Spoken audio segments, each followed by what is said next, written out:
ओम शांति।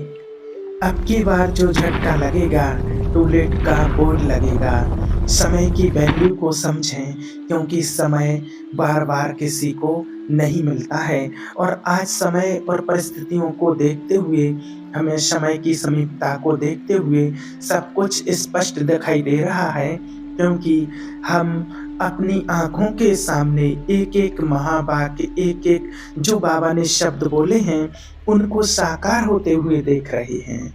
क्योंकि हम बड़े खुशनसीब हैं कि हमारा परम शिक्षक परमात्मा खुद बता रहा है। खुद शिव बाबा ने हमें बताया है, जिसने बड़े प्रेम से, सम्मान से बहुत कुछ हम बच्चों को सिखाया और पढ़ाया है। और जब पढ़ाई पूरी हो जाती है, कोर्स पूरा हो जाता है, तब कौन-सा वक़्त आता है, ये भी हम सभी जानते हैं। उसके बाद एग्ज़ाम का टाइम आता है और एग्ज़ाम में जो पेपर का टाइम होता है, तो पेपर लेने वाला जो टीचर होता है, वह संपूर्ण साक्षी होता है, ये हम सभी जानते हैं। हम सोचें कि परीक्षा के टाइम पर वो हमें मदद करेगा, क्या होगा उस टाइम? ऐसा नहीं होता है। क्या उस टाइम वो मदद करेगा? ऐसा तो कभी सोचना भी नहीं। आज भी हम देख लेते हैं, आज कॉलेज, स्कूल कहीं भी जब पेपर होता है, तो पूरे साल टीचर पढ़ाई पढ़ाता है और पूरी साल में जिसको जो पूछना हो, एक बार नहीं 10 बार पूछेगा तो बताएगा। लेकिन पेपर जब वही टीचर लेता है जिसने पूरी साल पढ़ाया है, तो पीछे मुड़ के भी नहीं देखने देता है। तो सोचिए क्या होगा? अभी भी वक़्त है थोड़ा। अभी तो हम जैसे समझिए कि बिल्कुल लास्ट कगार पर खड़े हैं और अगर अभी भी हमारे ज्ञान का तीसरा नेत्र नहीं खुला, तो भगवान कहता है कि प्लीज़ तीसरा नेत्र खोलकर समय को देखिए और समय को भाँपिए और समय की नज़ाकत को समझते हुए अब मुझे क्या करना चाहिए, वो कर लेना चाहिए अभी ही।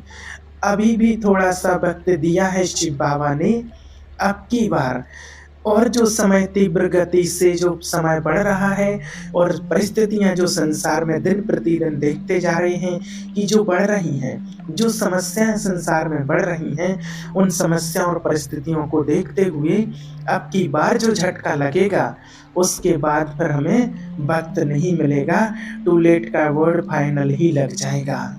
और सबसे वंडरफुल बात तो ये है कि हमें सब कुछ पहले ही बता दिया है। परमात्मा ने हमें सब कुछ पहले बता दिया है और कितने सालों से शिव बाबा हमें बताते आ रहा है। इस धरती से लेकर, इस लोक से लेकर के परलोक तक का सारा ज्ञान, तीनों लोकों की सारी नॉलेज परमात्मा ने हमको दी है। सारे ब्रह्मांड के बारे में सब कुछ हमें बता दिया। आत्मा के पूरे 84 जन्मों की कहानी सुना दी शिव बाबा ने। परमात्मा का सारा रहस्य, कर्म आकर्म विकर्म की गति, सब कुछ, पाप और पुण्य, उनके परिणाम क्या हैं, धर्म अधर्म क्या है, कर्म विकर्म सुकर्म क्या है, क्या छोड़ा है बाबा ने, सब कुछ बता दिया हम बच्चों को। ये सृष्टि क्या है, ये भी बता दिया है। और वंडरफुल बात तो ये है, सबसे बड़ी बात तो कि जाते-जाते बाबा ने पेपर भी आउट कर दिया है। पेपर भी पहले ही आउट कर दिया है। अब सोचिए, परीक्षा से पहले और समय से, परीक्षा के समय से पहले और पेपर आउट हो जाए और उसके बाद भी अगर फेल हो जाऊं, मैं अगर फेल हो जाऊं तो कैसे स्टूडेंट हैं हम? इसका मतलब है कि मेरी तैयारी बिल्कुल भी नहीं हुई है। इसलिए अभी समय के रहते हुए सोचिए, या तो मैंने पढ़ाई अच्छे से नहीं की, पेपर मेरे सामने आउट है, बाबा ने सब कुछ बता दिया है, बाबा ने पहले ही सब कुछ बता दिया कि ऐसा-ऐसा समय आएगा, आने वाले समय में ऐसी विपरीत परिस्थितियाँ होंगी, ऐसी-ऐसी मुसीबतें आएँगी, सब कुछ बाबा ने स्पष्ट किया है।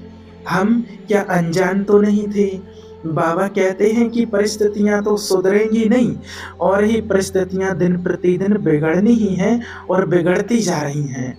बाबा कहते हैं कि बच्चे, जो कुछ भी तुम देखते हो, कितनी बार ये पेपर आउट कर दिया है कि ये पेपर बाबा ने कहा कि इन आँखों से जो कुछ देखते हो, इस देह के साथ-साथ जो कुछ भी देखते हो, वो सब कुछ समाप्त हो जाएगा, पेपर आउट है। बाबा ने पहले ही सब कुछ बता दिया। जब वक़्त आता है तो अपनी परीक्षा में कितने खरे उतरे हैं, ये देखना है। क्या हम स्थिर रह पाते हैं?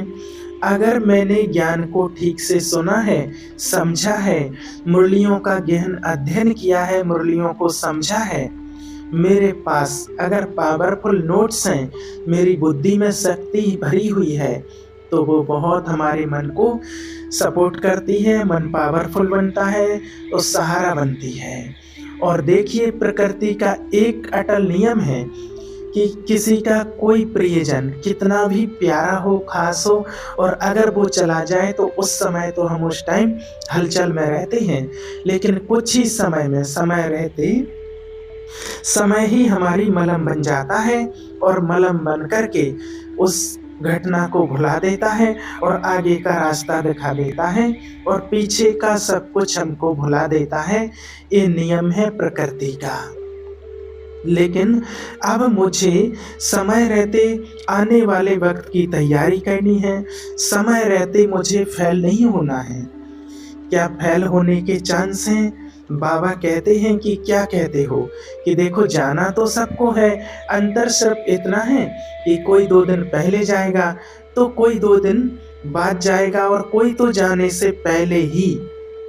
परमात्मा ने ये कहा है कि बहुत अच्छी तैयारी कर लें, क्योंकि जब हम इस तरह से जाएं तो एकदम संतुष्ट और भरपूर होकर के जाएं और अच्छी उड़ान भरें, संतुष्ट होकर के मुस्कुराते हुए उड़ान भरें जब हम इस दुनिया को छोड़कर जाएं।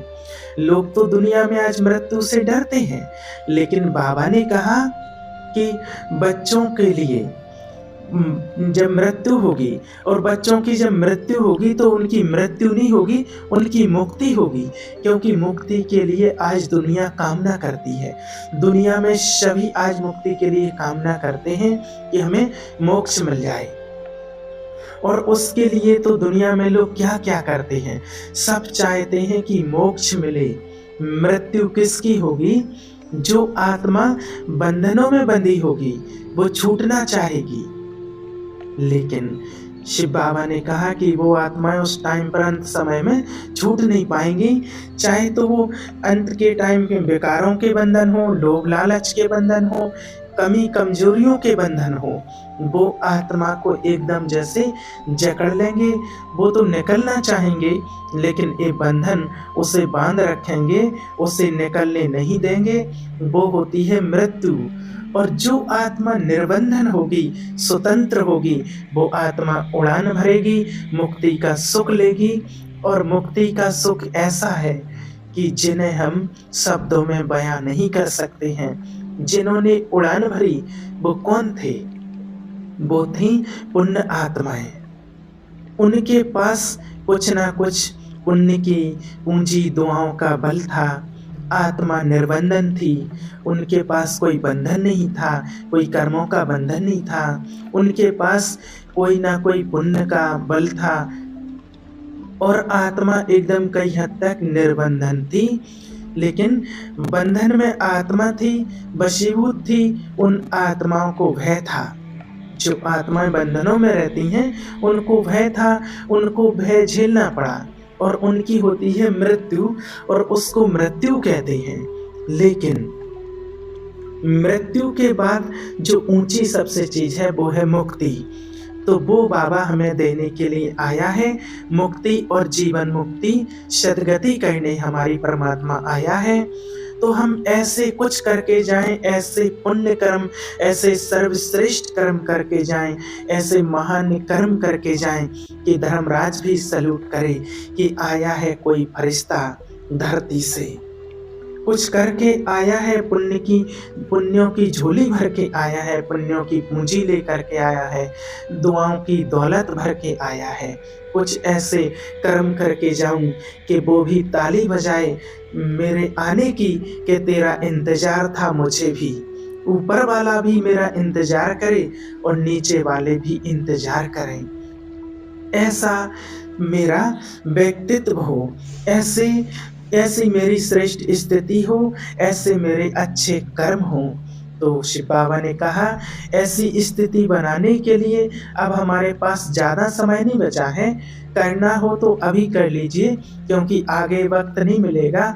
आगे चाहेंगे कि योग करें, लेकिन ऐसी स्थिति परिस्थिति होगी कि उस टाइम कुछ नहीं कर पाएँगे और समय जवाब दे देगा।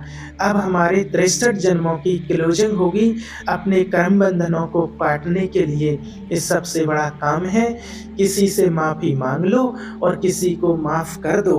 क्षमा तो वीरों का आभूषण है। क्षमा कोई साधारण व्यक्ति नहीं कर सकता है, धारण नहीं कर सकता है। अब आगे समय नहीं मिलेगा, इसलिए अब किसी से भी नए कार्मिक अकाउंट नहीं बनाने हैं, क्योंकि समय को देख रहे हैं कि कितनी स्पीड से समय परिवर्तन हो रहा है और कितनी समस्याएं एकदम संसार में बढ़ती जा रही हैं।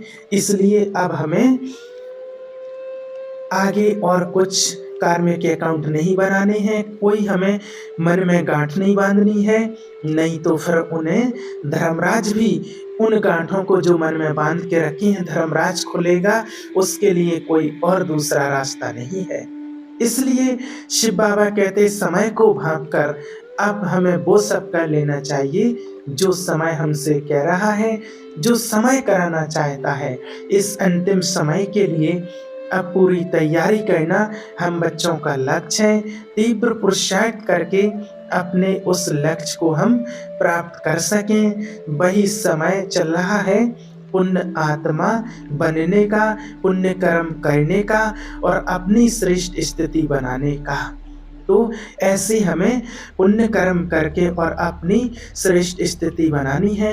एक परमात्मा का ध्यान करके, एक परमात्मा को याद करके हमें विशेष अपने कर्मों पर अटेंशन देना है। ओम शांति।